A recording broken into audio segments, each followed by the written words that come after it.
कुछ कहने के पहले मैं आप लोगों से क्षमा चाहूंगा, क्योंकि आपकी तेलुगु जो बोली भाषा है उससे मैं अपने विचार नहीं रखूंगा। हिंदी में ही अपने विचार रखने की कोशिश करूंगा। बाबा साहब अंबेडकर की जयंती के अवसर पर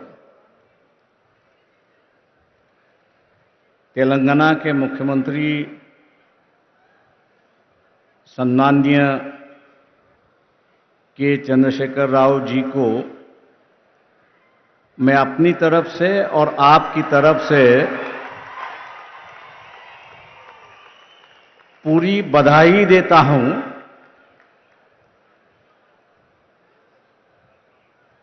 कि उन्होंने आज 14 अप्रैल है, बाबा साहब का जन्मदिन है। 125 फीट की मूर्ति का अनावरण भी आज हो गया है। लेकिन साथ साथ इस देश के अंदर जो दबा हुआ, कुचला हुआ समाज जो है, उसमें एक नई चेतना, एक नई जान दोबारा उन्होंने शुरुआत की। एक चिंगारी जो है, एक नई चिंगारी उन्होंने शुरुआत की। मैं मानता हूं कि हम लोग जो है बाबा साहब की जयंती मनाते हैं,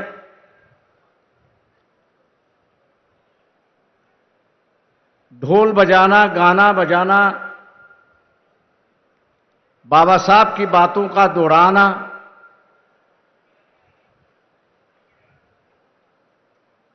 लेकिन यहां आने के बाद मुझे दिखाई देता है कि बाबा साहब की जो जयंती है वो अलग ढंग से मनाई जा रही है।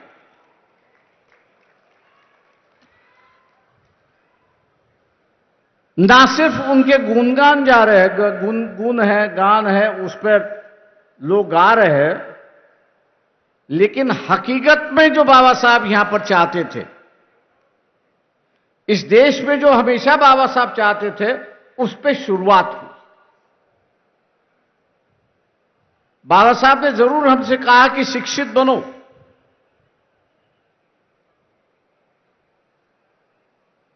शिक्षित बनने के बाद आप संगठित हो और एजिटेट करो, लेकिन किसके लिए? हमको संघर्ष करना है। किसके लिए? तो संघर्ष करना है समाज में बदलाव लाने के लिए। हमको संघर्ष किससे लाना है? तो एक नई व्यवस्था इस देश में पैदा करनी। हमको इस देश में संघर्ष क्यों करना है? तो इस देश में इंसानियत पनपनी चाहिए, इसके लिए हमको संघर्ष करना है। ये तो सिद्धांत हुए कि जिस पर हम समाज बनाना चाहते हैं। ये जो सिद्धांत है कि जिसके बुनियाद पर यहां की समाज व्यवस्था चलती रहेगी।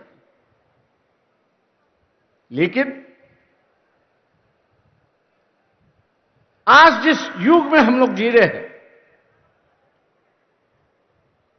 उस युग की हकीकत भी हम लोगों को जाननी हो। और वह हकीकत है कि 1923 में बाबा साहब ने एक इकोनॉमिक थीसिस लिखी थी।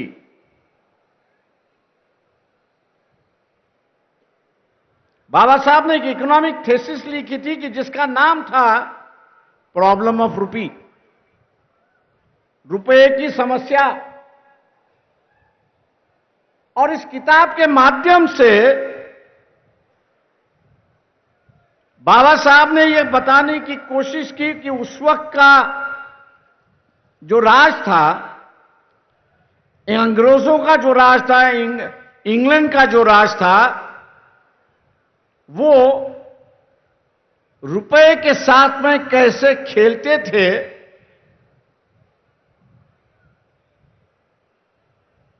और उस खेल के माध्यम से वो भारत को लूटते थे। बाबा साहब पढ़े लिखे थे, इसलिए उन्होंने प्रॉब्लम ऑफ रूपी रखा। हम लोग जैसे पढ़े लिखे जो है वो उसको ये कहेंगे थ्योरी ऑफ लूट। मतलब एक दूसरे का पैसा कैसा लूटना, उसका उन्होंने विवरण किया है कि अंग्रेज जो है वो भारत को किस तरह से लूट रहा है। मैं मान के चलता हूं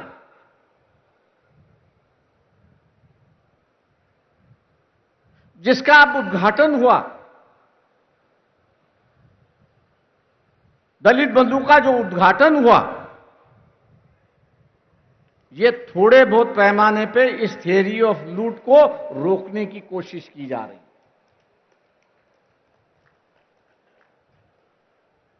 क्योंकि यहां जो प्रोडक्शन करने वाला है और बेचने वाला जो है वो यहां का दबा कुचला हुआ समाज नहीं है, दलित नहीं है, आदिवासी नहीं है, वो तो सिर्फ खरीदने वाला समाज है।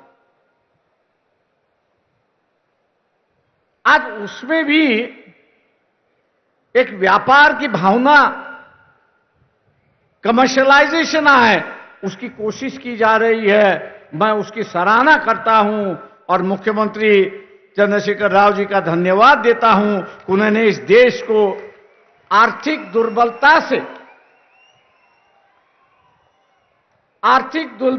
से कैसे लड़ना चाहिए, आर्थिक दुर्बलता से कैसे लड़ना चाहिए, और साथ साथ ये जो पॉवर्टी एलिवेशन का जो सरकार का कार्यक्रम है उसको एक नई दिशा देने की कोशिश की। इसलिए बाबा साहब की जयंती पर बाबा साहब के आर्थिक विचारों को आगे ले जाने के लिए मैं उनको दोबारा धन्यवाद देता हूं और अपनी बात आगे बढ़ाता हूं। दोस्तों,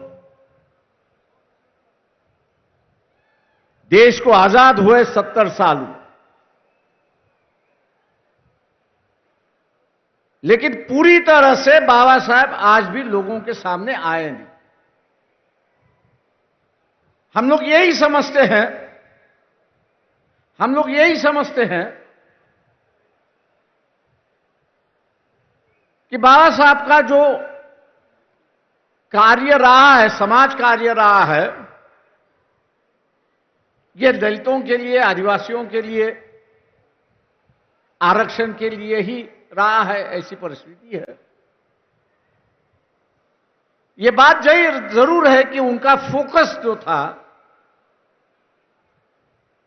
बाबा साहब का पूरा फोकस जो था, वो पूरा फोकस एलिवेशन जो है, दलितों का एलिवेशन करना, आदिवासियों का एलिवेशन करना, और यहां हम लोगों को एक ही माइनॉरिटी दिखाई देती है, वो रिलीजियस माइनॉरिटी दिखाई देती है।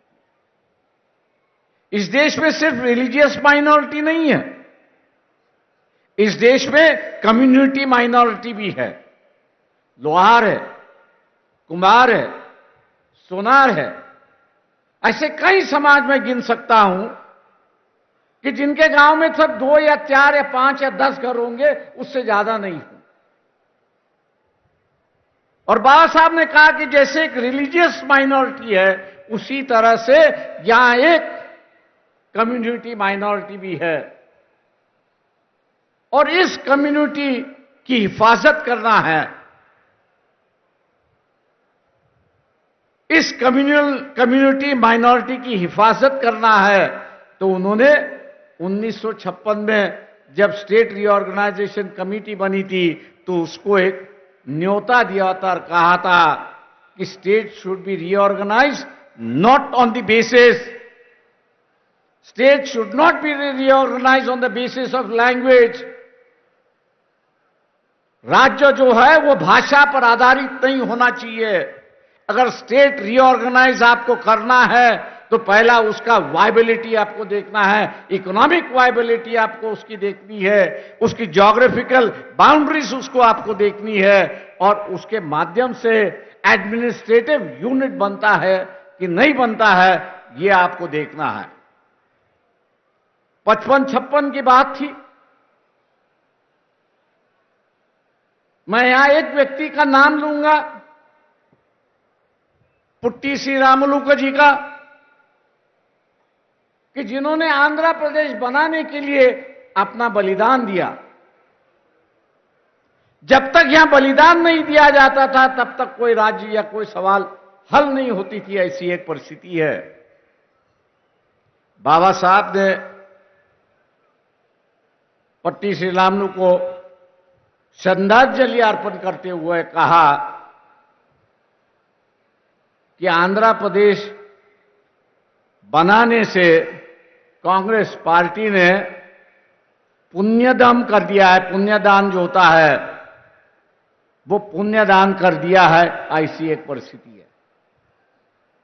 मतलब यहां एक राज्य बनाने के लिए किसी को बलिदान देना पड़ता है और बलिदान के बाद ही यहां पर राज्य बनते हैं, ऐसी एक परिस्थिति है।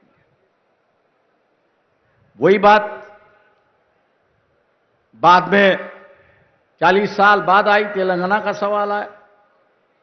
आज तेलंगाना राज्य बन चुका है और एक नई दिशा, एक छोटे राज्य यहां पर दिखाई दे रहे, ऐसी एक परिस्थिति है। आपको वेलफेयर स्टेट की अगर संकल्पना,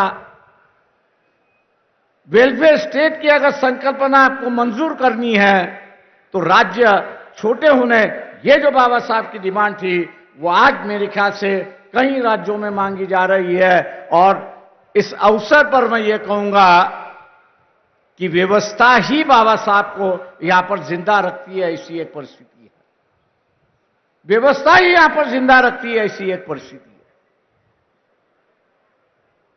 एक और इश्यू को लेकर यहां पर मैं आपसे बात करूंगा और वो ये है, मैं मुख्यमंत्री पर उसकी जिम्मेदारी डाल रहा हूं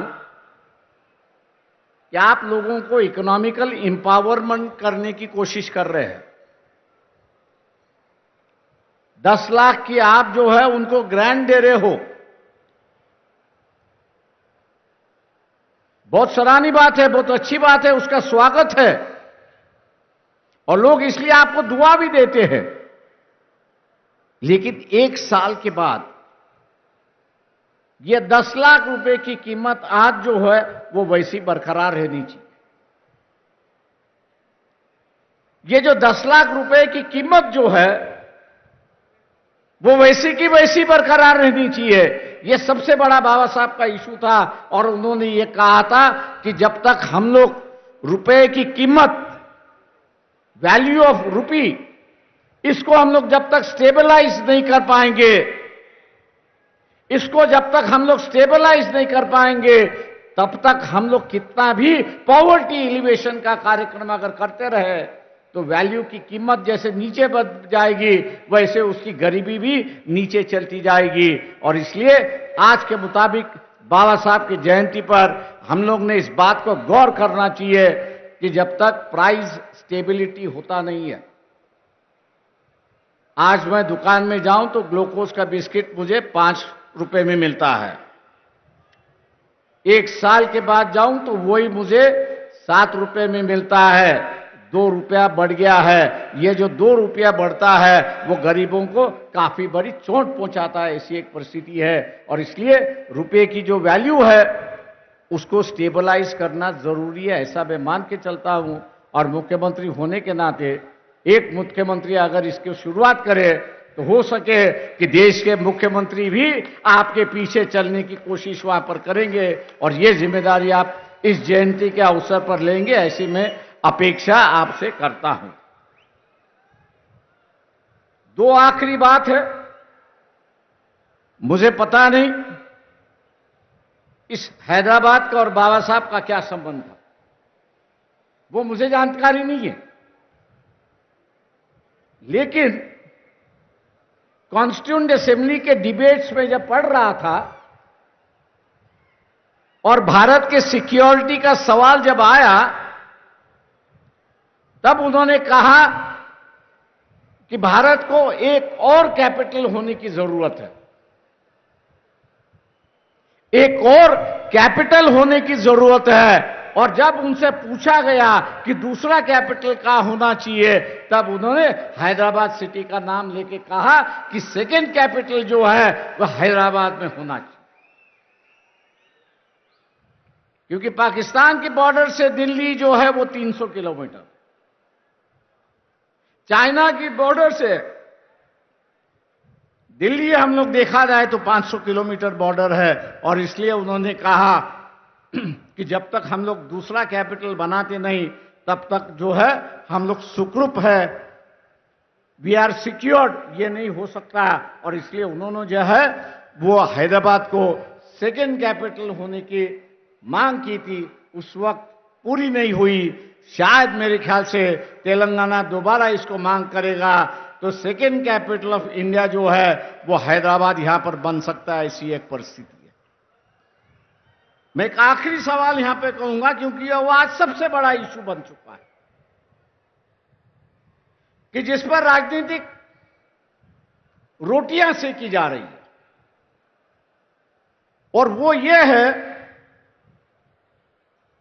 कि इस देश को धार्मिकता में हम लोग परिवर्तन करना चाहते हैं। इस देश को जो है हम लोग धार्मिकता में परिवर्तन करना चाहते हैं। 1938 में ही बाबा साहब ने किताब लिखी थी जिसका नाम था थॉट्स ऑन पाकिस्तान, जिसका नाम था थॉट्स ऑन पाकिस्तान। आज दोबारा पढ़ लीजिए। उस वक्त की जो राजनीति चल रही थी वो यही थी कि हिंदुओं की जो शेंडी होती है, चोट होती है, वो मुसलमानों के हाथ में थी, और मुसलमानों की दाढ़ी जो थी वो हिंदू के हाथ में थी। उन्होंने कहा यह राजनीति नहीं चल सकती। उन्होंने कहा यह राजनीति नहीं चल सकती, दोनों अलग अलग है। और इसलिए उस वक्त उन्होंने बंटवारे की बात कही और कहा कि जो मुस्लिम इलाका है उसको एक नया नेशन होना चाहिए, और यहां जो हिंदू है उनके लिए अलग देश होना चाहिए, और भारत उसका वो देश होना चाहिए। ये 1938 में ही बाबा साहब ने उसको शुरुआत की। बंटवारा भी उसी तरह से हुआ, बंटवारा उसी तरह से हुआ। मेजॉरिटी लिविंग मुस्लिम जो है वो पाकिस्तान बन चुके, हिंदू मेजॉरिटी जो था वो भारत यहां पर बन गया। ये जो राजनीतिक रोटियां सेकने की जो राजनीति चली है उससे मेरे ख्याल से हम लोग को बचना होगा। उससे हम लोग को बचना होगा कि जब यह बंटवारे के साथ साथ इस देश में रहने वाले हिंदू उनके लिए एक राष्ट्र बन चुका है तो नया राष्ट्र की कहां की चर्चा आप शुरुआत करते हैं। ये तो गुमराह की बात है, धर्म की राजनीति की बात। और जो बाबा साहब ने चेतावनी दी थी कि जिस दिन इस देश में धर्म और जात की राजनीति शुरुआत होगी, जिस दिन धर्म और जात की राजनीति शुरुआत होगी, उसका पहला कैजुअलिटी यह होगा कि you will have no national leader. उसकी कैजुअलिटी यह होगी कि आपके पास कोई नेशनल लीडर नहीं होगा। आज मैं मान के चलता हूं कि इस देश में कोई नेशनल लीडर नहीं। मुझे लोग पूछते हैं कि यहां आखिरी नेशनल लीडर कौन है। मैं एक ही कहता हूं कि जो अपने पार्टी के खिलाफ जाने की हिम्मत रखता था, अटल बिहारी वाजपेयी अपने पार्टी को भी सुनाता था, इसलिए मैं इनका वो आखिरी करता हूं, उसके बाद भी कोई नहीं किया। आज जो स्टेट लीडर्स है उनको मौका है नेशनल लीडर बनने का, लेकिन लोगों ने उनको साथ देना जरूरी है, तभी जाके वो नेशनल लीडर यहां पर बनेंगे। मैं आज उम्मीद करता हूं आप लोगों से कि तेलंगाना ने डेवलपमेंट के माध्यम से एक नया रास्ता देश को दिखाया है। वही रास्ता आप आगे देश में ले जाने की कोशिश करेंगे और मौका भी देंगे आपके मुख्यमंत्री चंद्रशेखर राव को। इन्हीं बातों के साथ बाबा साहब के जन्मदिन पर आप सब लोगों को बधाई देते हुए, जन्मदिन हम लोग सभी मनाते हैं, धूमधाम से हम लोग मनाते हैं, अगले साल भी मनाते रहेंगे। लेकिन अगले साल जो बाबा साहब ने चेतावनी दी थी उस चेतावनी को याद रखते हुए हम जात और धर्म के राजनीति से अलग होंगे, यही शपथ हम लोग लेंगे। जय भीम, जय भारत।